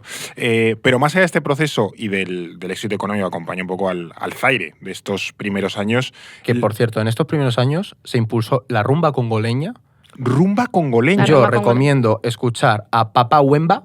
Es uno de los músicos icónicos del Congo y Pero espectacular. ¿es una rumba parecida a nuestra rumba? No. Tú escúchalo. Es porque yo me imaginaba una especie de Pérez negro. Lo iba a poner en el móvil, pero no. Pero que se pongan los oyentes si están con Spotify, Papa Wemba, y se lo escuchen. Es muy curioso la música congoleña de este periodo. Pues nada, hay en un universo paralelo eso, hay un Perete en el Congo petándolo con sus éxitos. Bueno, pero estos éxitos iniciales a Mobutu le duran relativamente poco porque, bueno, en los años 70... el Zaire, claro, empieza a echar un poco la papilla y empieza a ir para abajo. También entiendo porque robarían a manos llenas Mobutu y su tropa. Claro, Fer, aquí hay que entender que el éxito de Mobutu se basó en tres cosas. Por un lado, pan y circo, ¿no? Mobutu sabía cómo ganarse al pueblo, porque mientras la economía crecía, también colocó al Zaire en el mapa internacional. Se celebraban certámenes, giras de famosos e incluso combates históricos de boxeo como el de Muhammad Ali contra George Foreman en 1975. O sea, se celebró aquí. Rumble in the Jungle. Sí. Claro. ¿Cómo era? Rumble in the Jungle. Sí. Claro, pues ahí fue en el Congo. Otro pilar de su éxito fue mantener una red clientelar satisfecha, otro punto de manual, y esto sería parte de su desgracia. Y la tercera pata de su éxito venía de fuera, porque Mobutu era un aliado importante para el bloque occidental en un momento como la Guerra Fría. Con la Guerra de Vietnam, los recursos minerales del Congo eran muy necesarios y esto llenó las arcas del régimen de Mobutu y suplió la demanda que tenía Estados Unidos. Además, el tema es que precisamente esto de Estados Unidos, junto con el clientelismo que había establecido, fue parte de la desgracia de Mobutu, como ha dicho antes Alba. ¿Por qué? Porque la dependencia de la guerra de Vietnam hizo que cuando esta se terminara, la economía congoleña se resintiera muchísimo. Además, ese clientelismo generó una élite muy vinculada al Estado, que cada vez demandaba más y más porque no daba... Sí. O sea, solo quería riqueza. Pura voracidad. Claro, Mobutu se veía obligado a regarla de dinero y, además... ¿Qué pasa? Que muy influido viendo que se venía esa crisis, también venía la crisis del petróleo en ese momento, muy influido por las políticas que estaba llevando a cabo la revolución cultural de Mao, lo que hizo Mobutu fue empezar una campaña bestial de expropiación de los negocios y los bienes extranjeros para mantener a su red corrupta. De repente a lo mejor alguien se encontraba con un montón de tierras en la otra punta del país o a regentar una panadería y ellos solo querían el beneficio, ¿no? Yeah. ¿Qué ocurre? Que eso fue un desastre. Cuando intentó revertirla no dio resultado y el país se fue a la mierda, básicamente. O sea, es que fue así, fue una hecatombe bestial a nivel económico. Claro, todo en el para Congo. contentar a la camarilla que tenía que seguir robando. Claro, pero de repente tú eras un extranjero, un libanés que tenías tu negocio allí, te lo quitaban y después te dijeron, no, te lo damos de nuevo, actívalo porque la economía se está resintiendo. El libanés dijo, no, yo me voy a mi casa. Claro, el libanés ya se había ido hace rato. Y además esto le enemistó con Estados Unidos porque veía que se estaban aplicando políticas de corte comunista, ¿no? Yeah. Entonces le distanció bastante de Washington también esta política que aplicó Mobutu en ese momento. Mobutu, aquí la cagaste. Entiendo que aquí, claro, empieza un poco el periodo de declive de caída de Mobutu, al menos que le tiemblan los cimientos. Sí, aquí el régimen de Mobutu empezó a vivir un periodo de caída libre. La crisis del petróleo, junto a la crisis del cobre, más el fracaso de las reformas económicas y de la federalización, además es que tenemos ese contexto internacional que no favorecía, ¿no? hicieron que la economía empezara a resquebrajarse y que la corrupción se generalizara. Esto se notó especialmente en el ejército, que hemos hablado antes de que si tienes a los militares contentos todo va bien, si no, no, porque al final los militares buscaban formas de ganar dinero y el ejército empezó a desintegrarse. Además, a esto se le sumó que conflictos regionales empezaron a afectar al Zaire. Por ejemplo, la guerra de Angola hizo que muchos independentistas katangueses invadieran el sur del Zaire en las guerras de Saba. Mobutu tuvo que pedir ayuda a Estados Unidos y Francia para que repelieran la invasión. Y esto fue una muestra muy grande de debilidad, ¿no? Se veías como el régimen se resquebrajaba. Y toda esta situación fue cuando Mobutu acudió al FMI para pedir dinero y poder financiar la economía zaireña. Con el FMI hemos topado. Pero claro, ese dinero no se le prestó a cambio de nada. El gobierno estaba obligado a aplicar una serie de reformas conocidas como los programas de ajuste estructural que golpearon duramente a la economía en los años 80. Es que cualquiera que estudie tema africano, o sea, en el máster de estudios africanos, la parte de las consecuencias que tuvieron los planes de ajuste estructural de los 80 es fundamental. Sí. Ahí es que el Zaire fue especialmente bestia porque en esa situación de crisis que se encontraba cuando tuvieron que aplicar los ajustes, se devaluó mucho la moneda, se recortó el sector público, se redujeron las ayudas a la educación, a la sanidad y todo, por supuesto, lo pagaron los pobres porque el régimen de Mobutu no se vio resentido. Ellos no dejaron de robar. No, es que era ampliamente conocido que Mobutu seguía robando dinero para satisfacer sus necesidades económicas y la de su camarilla, pero nadie hacía nada. ¿Por qué? Porque en esa época seguía siendo un aliado fundamental para Francia y Estados Unidos en el continente africano. Recordemos que seguíamos en la Guerra Fría en ese momento. Claro. Todas estas reformas hicieron pues eso, que el malestar social y político aumentara y cada vez había más voces discordantes con el régimen, y esto hizo que se iniciara una política de terror y de represión en el país. Y aquí hay una cosa que se me ha olvidado mencionar, perdona Alba, que se da en este momento y es que surge uno de los movimientos culturales que a mí me fascina y a mi hermana le gusta mucho, porque mi hermana se dedica acá al tema del diseño de moda, que es el tema de que se conocen como la SAP. ¿Vale? Sape, para quien nos esté escuchando. Podemos decir que son unos punks al estilo congoleño, ¿vale? Después de la rumba congoleña llega el punk congoleño. Sí, y es como el SAP. La cuestión es que esa pérdida de bienestar material hizo que algunos en las periferias de Kinshasa empezaran a vestir como los antiguos evolués. ¿Sabes? Una reivindicación también frente al eso es, frente a la Mobutu imposición que había establecido Mobutu de una vestimenta oficial, ¿no? De repente vestían a la europea y te encontrabas gente en mitad de la miseria, vestidos como un dandy, con traje, con bastón, con sombrero, muy coloridos. Seguro que les suena porque se han hecho reportajes sobre esto. O sea, esto. Es que es mítico. Son trajes horterísimas, Sí, que no es un traje azul marino, sino rosa. Que es sapeur, ¿vale? Tú lo pones en internet y te salen. Y es que era una forma de reivindicar su derecho a aspirar a algo mejor, ¿no? Mostrar que el régimen, mira, estoy aquí en mitad de la pobreza por culpa del régimen, pero tenemos que aspirar a algo mejor y luchar contra lo que nos está imponiendo. Es que es un movimiento cultural increíble. Es interesantísimo, además ves la estética y es pues una estética como de dandy, que contrasta muchísimo en el tono, es muy, muy guay. Que van por calles embarradas, quiere decir, que es que por barrios depauperadísimos. Claro, pero es la cosa. El contraste. Pero también ahí vemos un poco el poder de la moda y del vestir y pues eso, de la expresión individual a nivel del estilo, ¿no? Y bueno, volviendo un poco a las consecuencias que tuvo todo esto, pues la corrupción fue aumentando, el país fue poco a poco, pues se fue carcomiendo, ¿no? Y a todos los niveles se traficaba con materias primas, se robaba y se trapicheaba para sacar algo de dinero. El Estado no estaba presente porque el Estado estaba vacío, todo lo ocupaba el régimen de Mobutu y una élite que solo quería seguir amasando dinero. O sea, estaba todo el mundo desesperado por conseguir dinero. No llegaban a fin de mes. Y proliferaba la corrupción. Y en ese momento, en el cambio de década, la llegada de los 90 golpeó a Mobutu en la cara. Con la caída de la Unión Soviética, la lógica de la Guerra Fría había terminado y Mobutu no podía seguir sacándole partido a la rivalidad entre Estados Unidos y la Unión Soviética. Es que de repente ese aliado africano se había convertido en un paria internacional, ya no interesaba relacionarse, que es lo que hablábamos antes, porque Mobutu era muy amigo de George Bush padre. Sí. Y ahí como que George Bush padre no le dejó de coger las llamadas a partir de los 90. Le hizo ghosting. Claro, entonces tú no podías estar.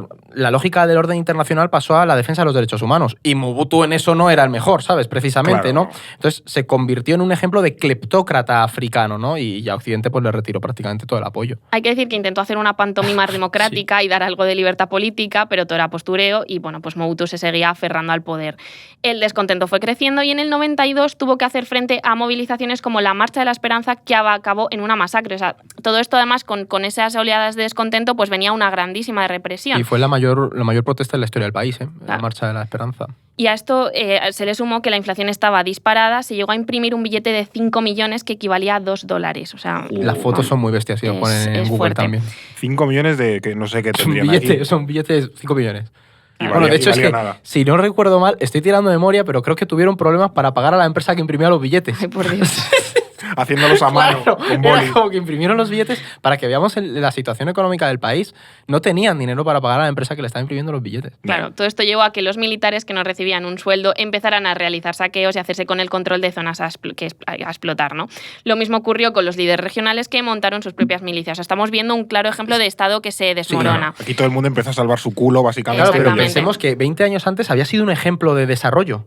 Sí. Claro. Es que También es cierto que muchos países de estos dependían a menudo de las ayudas internacionales y a veces, no sé si el caso del Zaire… No, el Zaire fue posterior. Al principio construyó la presa Inga, había, ¿sabes? Las zonas mineras tenían sus vías férreas, pero todo estaba muy destinado a la explotación de los recursos. Sí, bueno, y a que Mobutu y la y a tropa se crecer, llenasen claro, los bolsillos. ese es el tema. Claro. Y esta tensión pues derivó en choques étnicos, sobre todo en la región este, en concreto contra los tutsi ruandeses que estaban en esta zona. Ahí vemos toda esa conexión con el capítulo de Ruanda. Claro, pero es que ahí ya estás 92-93 y en ese contexto está ya una de las crisis, la crisis de los Grandes Lagos, ese genocidio de Ruanda, que fue ya lo que le dio el golpe definitivo, el golpe de gracia a Mobutu.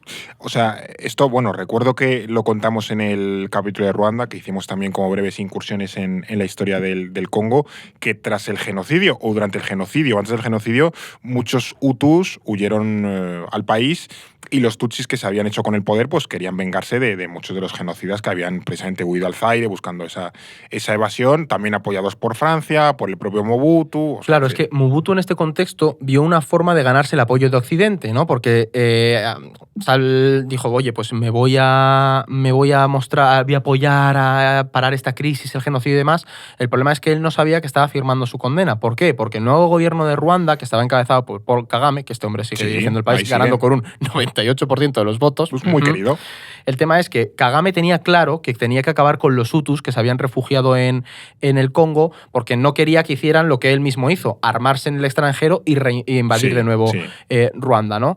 Pero sabía que no podía invadir directamente el Zaire. Así que, ¿qué hizo? Apoyar a milicias y a señores de la guerra congoleños y también a grupos de tutsis congoleños que habían estado amenazados, como ha dicho antes Alba, ¿no? Estos grupos formaron la Alianza de Fuerzas Democráticas para la Liberalización y entre ellos estaba un tío que llevaba muchos años luchando en una zona perdida de Dios que él controlaba, que era Laurent Désiré Kabila, que había tenido su ejército de Simba en su momento, que había defraudado al Che. Kabila, que hizo, montó un ejército de niños soldados, que estas son las imágenes míticas de los 90 de los niños soldados. Es Kabila el que lo inventa. Es este señor.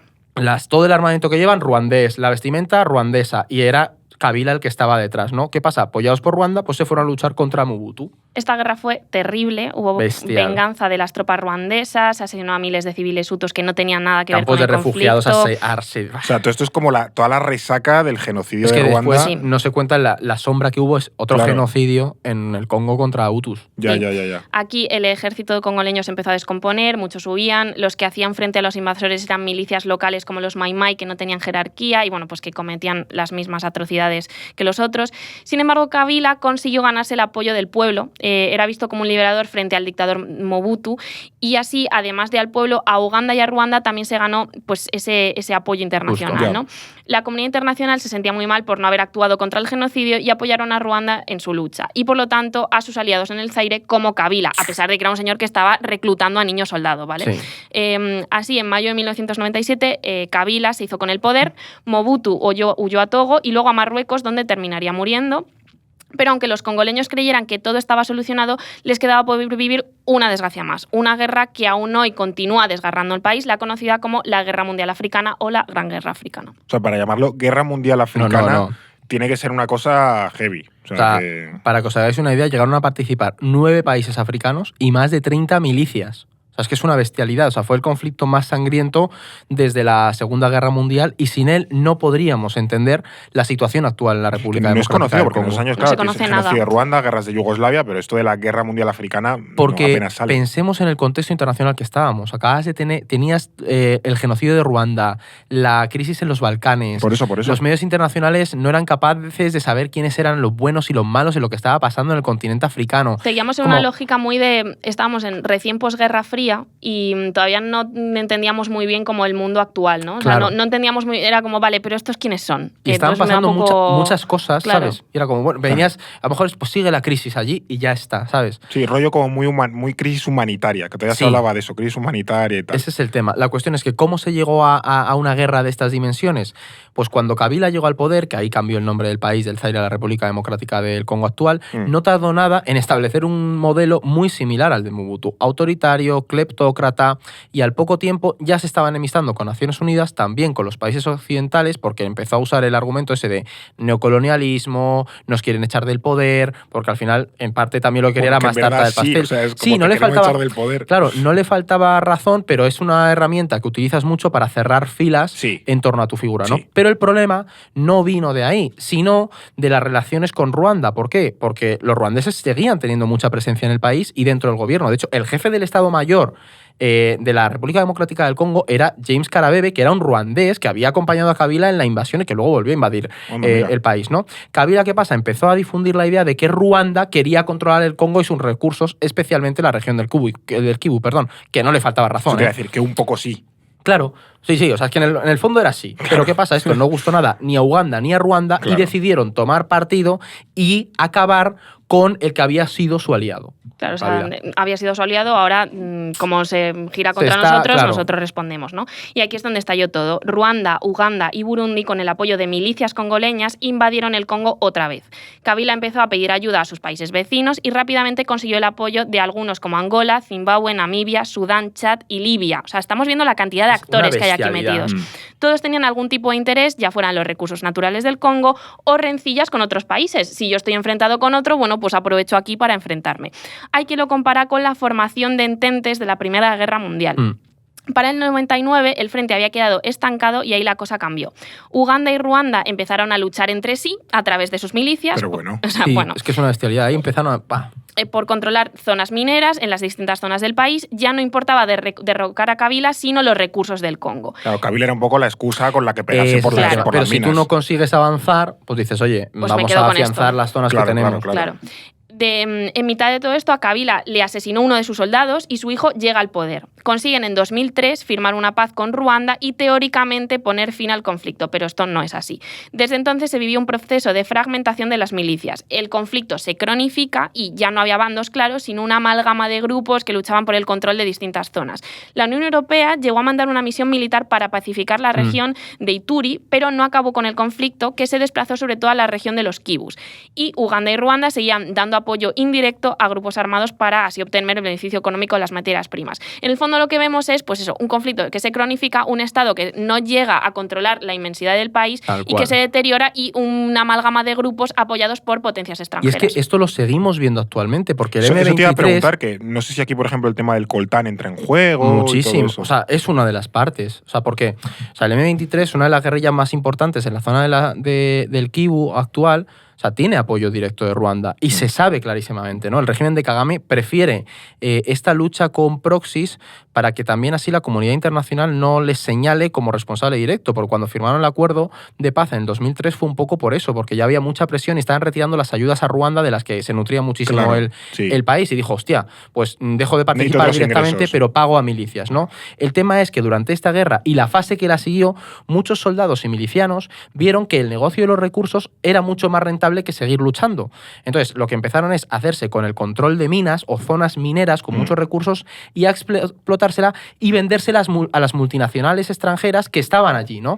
Entonces, todo esto además coincidió con el aumento de la demanda de muchos de estos recursos por el auge tecnológico.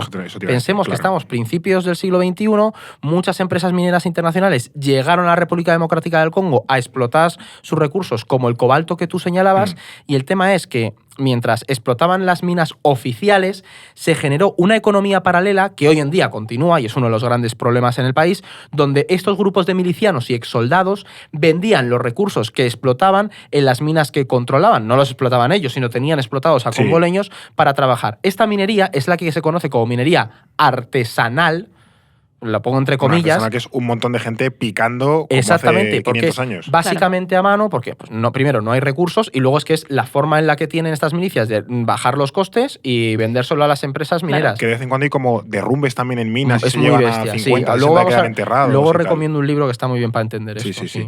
Este es uno de los grandes males del país, sin duda. Esto da para otro capítulo, el tema de los recursos del Congo o el tema de los recursos. Además, también me resulta interesante esto para ver un poco cómo salimos de la típica lógica de ya está Estados Unidos o Francia y tal mal metiendo. No, es que a veces otros países más pequeños o más secundarios tienen agenda, como es el caso de Ruanda. Es que al final de los que está azuzando es Ruanda, no es un país occidental. Es Ruanda, que Uganda y Ruanda son uno de los principales exportadores de diamantes y recursos y recursos mineros y no tienen casi recursos naturales. ¿De dónde los sacan? Magia. Ese es el tema. Claro, que para que veamos también la complejidad del mundo y que los esquemas simples en los que a menudo nos manejamos a veces no encajan tan bien. Pero antes de terminar, o ir a la parte de los libros, a día de hoy, ¿cómo está la cosa? No sé si se puede hacer algo durante el gobierno de Kabila Jr., porque es que al otro se lo cargaron, y su sucesor, porque también ha habido ahora un presidente nuevo. No se puede hacer mucho, por desgracia, porque tanto Kabila Jr. como su sucesor, que es Félix Tshisekedi, el hijo de un histórico opositor de Mobutu, pasaron sus mandatos haciendo frente a los conflictos en el este del país e intentando mantener su poder todo el tiempo que pudieran. Tshisekedi parecía que iba a cambiar algo, pero no ha sido nada innovador y muchos temen que también busque perpetuarse en el poder como una reforma constitucional que está impulsando ahora, ¿no? Sí, o sea, al final lo que vemos es un país pues muy fragmentado, muy difícil de gobernar, que tiende a ese autoritarismo. Con conflictos cronificados. Entonces pues parece que surge una nueva esperanza, pero luego pues acaba terminando en dinámicas parecidas. Y es que todo esto se da mientras el conflicto en el este continúa con el M23 apoyado por Ruanda y las fuerzas democráticas aliadas, este grupo vinculado al ISIS, luchando contra Uganda desde el Congo. Y además es que cada vez hay una retórica de mayor enfrentamiento militar y estamos viendo el uso de drones, de tecnología muy puntera por parte del M23, que se dice que se la está mandando Ruanda, que eso en el capítulo de Ruanda y lo comentamos, de cómo quiere ser una potencia militar, pues hay quien dice que está formándose en esta guerra. Al final, los años de Mobutu y la guerra arrasaron con la prosperidad del país. O sea, la corrupción se asentó y la pobreza también se expandió, ¿no? Y ahora mismo la situación es que es desoladora en muchas regiones del país, porque el mayor productor de cobalto y el tercer productor de cobre del mundo es también uno de los países más pobres del planeta. Claro. Es que es bestial. O sea, yo recuerdo las clases de Kabunda cuando él nos decía que ese país, bien administrado, podía ser una potencia bestial, porque a nivel de recursos los tiene. Pero por la injerencia exterior y los problemas internos, la situación se ha quedado ahí, claro, cronificado en la trampa de los recursos naturales. Bueno, o sea, la explotación de los recursos ya hemos visto que no cesa, además de que es fundamental para todo el tema, pues toda la tecnología que manejamos, ¿no? Ahí podríamos hablar algún día del tema de China, desmitificar que no que es solo China la que hace esto, porque luego hay empresas occidentales, europeas, australianas, todo el mundo está metido en el Congo. Que, ojito, todo el mundo está metido. Sí. Bueno, yo creo que hemos conseguido dar un repaso. Ha sido largo hoy, no sé cuánto tiempo ha sido. Pues llevamos... Igual son 2 horas. Sí, no, 1 hora y 20 llevamos ahora mismo. Pues no ha sido tan largo. Pues entonces no. Bueno. Que pensé que iba a durar que más. estar aquí 3 horas. Yo te dejo aquí, te estás 3 horas más hablando de Congo. Podíamos haber estado hablando mucho más. Seguro que más de uno de los que nos escucha dice, sí, claro, por supuesto, 3 horas más de Congo. De todas formas, por ejemplo, el tema del conflicto en el este, hemos hablado de la historia, pero hay ahí tela, no sé, si a alguien le mola algo, pues que nos pregunte. Sí, pero como lo prometí es deuda, vamos a recopilar algunos libros que nos ayuden a entender el tema de hoy. Saca la pila, Eduardo. Venga, ¿qué nos has traído? Madre mía. Voy por partes, ¿vale? El primero que cualquier persona... Voy de los más pequeños a los más gordos, ¿vale? Que es más sencillo. Bueno, hazlo como quieras. Mira, he traído El reparto de África, de Roberto Ceamanos, ¿vale? Editado por Catarata. Lo pongo así en la cámara. Sí, eso enséñalo. Sí. Este está muy bien para entender un poco... es muy, muy sencillo de leer. Muy basiquito, de la conferencia de Berlín a los conflictos actuales, una introducción muy, muy práctica. Luego he traído Tras los pasos del señor Kurz, de Michael Agron, El Congo al borde del colapso. Este lo edita Intermon Oxfam, y este está muy bien para entender la época de Mobutu. Vale. Aborda precisamente la etapa del mobutismo y es un libro bastante interesante para entender esa lógica detrás, ¿no ves? Aquí además se le ve con el abacot y el gorrito. Ahí se le ve el muy outfit. bien combinado. El bastón, ahí se le ve muy bien. Este libro a mí me encantó cuando lo leí en su momento. Luego este que nos mandó la buena gente Capitán Swing, Cobalto Rojo, El Congo se desangra para que tú te conectes, de Siddharth Kara. buenísimo. El tío se mete en todas las minas congoleñas y te cuenta cómo es la situación en la minería artesanal. Es desoladora y renta muchísimo para ver la situación que tiene el país y cómo funcionan las empresas mineras extranjeras y el control de los recursos. Luego he traído El corazón de las tinieblas, de Joseph Conrad, que se lo damos a Alba para que ya... Con una foto de Marlon Brando, tío. Dios mío. Dios mío. No sé, esta edición ya es la que teníamos en mi casa, ¿sabes? Pero está muy bien, se lo pasamos a Alba para que se lo lleve. Con el Marlon Brando tocinete de Apocalypse Now. Luego que ya lo hemos recomendado un montón de veces aquí, que lo tengo siempre en la oficina, que es Historia de la África Negra, de Josep Quizerbo, que es un manual básico para entender toda la historia de África subsahariana. No, básico porque tiene 1000 páginas, claro. Bueno, sí, también. Para no contar nada. Sí, pero está muy bien para entender el periodo precolonial. Yo lo recomiendo siempre porque tiene... vamos, yo creo que es como el referente. Y por último, el que para mí ha sido el libro, que es Congo, una historia épica, de David Van Reybrouck, que lo edita Taurus.